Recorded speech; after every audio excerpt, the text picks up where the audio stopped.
என்னை பொறுத்த வரைக்கும் இந்த வருஷம் சம்மர்லேருந்து மேக்ஸிமம் தப்பிச்ச மாதிரி தான் ஃபீல் ஆகுது. ஏன்னா நிறைய மழை தான் பெஞ்சிட்டு இருந்தது. இதில் வந்து காலையில் நல்ல வெயில் அடிக்கும், ஈவினிங் ஆனால் மழை பெய்யும். இந்த மாதிரி தான் எனக்கு தெரிஞ்சு ஒரு மாதமாக அப்படியே தான் ட்ராவல் ஆகிட்டு இருந்தது. இன்றைக்கி அதே மாதிரி காலையில் நல்ல வெயில் அடிச்சுது. ஒரு 4 மணி போல் வானம் நல்லா மூடிட்டு 5 மணிக்குள்ள நல்ல மழை பெய்ய ஆரம்பிச்சிருச்சு. 7 மணி வரைக்கும் நல்ல ஜோராக மழை பெஞ்சிட்டு இருந்தது. மழை பெய்ய ஸ்டார்ட் பண்ணும்போதே ஃபஸ்ட்டு சூடாக டீ வச்சு குடிச்சிட்டு உட்காந்துட்டு இருந்தோம். சரி ஸ்நாக்ஸ் எதாவது செஞ்சு கொடுங்கன்னு சொல்லி கேட்டிருந்தாங்க. மழையில் வெளியில் போய் எதுவும் வாங்கிட்டு வரவும் முடியாது.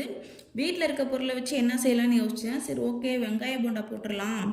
அது வந்து வேலையும் கம்மியாக இருக்கும், ஈஸியாகவும் செஞ்சிடலாம், டைமும் ரொம்ப நேரம் எடுக்காது அப்படின்னு சொல்லிட்டு அதுக்கு தான் ரெடி பண்ணிகிட்டு இருந்தேன். நான் ரொம்ப சிம்பிளாக வீட்டில் இருக்க பொருளை வச்சு ரெடி பண்ணிட்டேன். இதுக்கு கடலை மாவு தேவைப்படும். கடலை மாவு, அரிசி மாவு கொஞ்சமாக, ஒரு கைப்பிடி வந்து ரவை எடுத்துக்கலாம். அதே மாதிரி கொஞ்சமாக வந்து கோதுமை மாவு சேர்த்துக்கிட்டேன். காரத்துக்கு ஏற்ற மாதிரி மிளகாத்தூள், உப்பு, கருவேப்பிலை கொஞ்சமாக போட்டுக்கோங்க, பெருங்காயம் கொஞ்சமாக போட்டுக்கலாம். இது நல்லா மிக்ஸ் பண்ணி விட்டுக்கோங்க. தண்ணி வந்து ரொம்ப ஜாஸ்தி சேர்க்க வேண்டாம். நம்ம வெங்காயத்தை வந்து ஒரு 4 வெங்காயம் எடுத்துருக்கேன். இதை நீளமாக கட் பண்ணி அந்த வெங்காயத்தையும் சேர்த்து கொஞ்சமாக ஃபஸ்ட்டு நல்லா பிசைஞ்சு விட்டுட்டு அதுக்கப்புறமேட்டு கொஞ்சம் கொஞ்சமாக தண்ணி விட்டு நல்லா பிசைஞ்சு எடுத்து வச்சுக்கலாம். இப்போது கடாயில் எண்ணெய் நல்லா சூடு பண்ணி எடுத்துக்கலாம். இது ஒரு 5 நிமிஷம் போல் கொஞ்சம் நல்லா ஊறட்டும். எண்ணெய் காயறதுக்குள்ளே இது ஊறுறதுக்கு சரியாக இருக்கும்.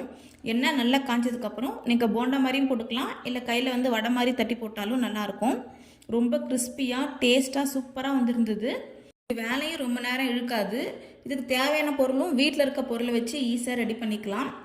கண்டிப்பாக ட்ரை பண்ணி பாருங்கள். அதுவும் இந்த மாதிரி மழை டைமில் ஒரு டீயோ காஃபியோ வச்சுக்கிட்டு இந்த ஸ்நாக்ஸ் வச்சு சாப்பிடும்போது ரொம்ப ரொம்ப சூப்பராக இருக்கும். எங்கள் வீட்டுக்கு யாராவது கெஸ்ட்டு வந்தாலோ இல்லை குழந்தைங்களுக்கு ஈவினிங் டைமில் ஏதாவது ஸ்நாக்ஸ் கேட்டாலோ இது வந்து குயிக்காக ரெடி பண்ணி கொடுத்துடலாம். கொஞ்சமாக டொமேட்டோ கெச்சப் வச்சா குழந்தைங்களும் விரும்பி சாப்பிடுவாங்க. ரொம்ப ரொம்ப டேஸ்ட்டாக இருந்துச்சு. கண்டிப்பாக ட்ரை பண்ணி பாருங்கள். நெக்ஸ்ட் வீடியோவில் பார்க்கலாம். பாய்.